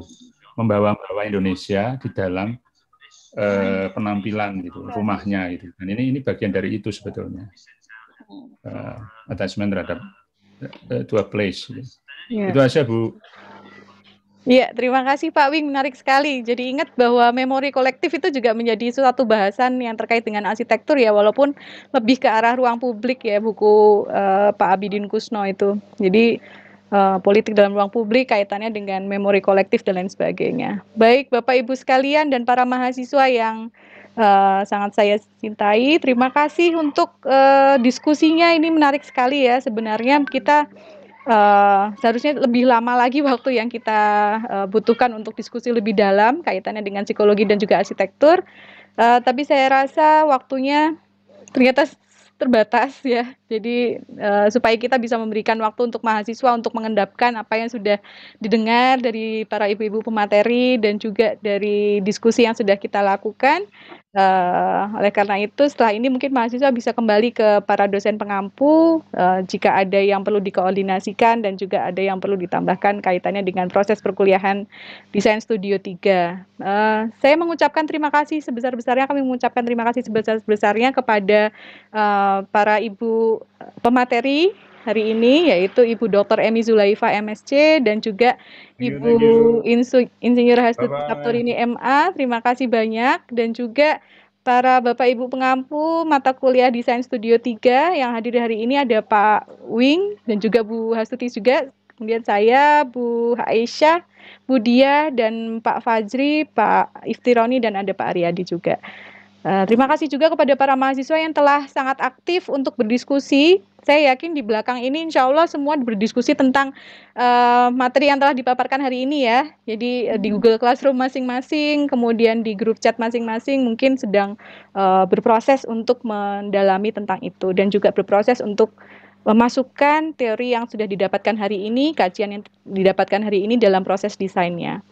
Baik, alhamdulillah kita sampai di ujung acara kita, workshop kita dan juga kuliah umum kita hari ini.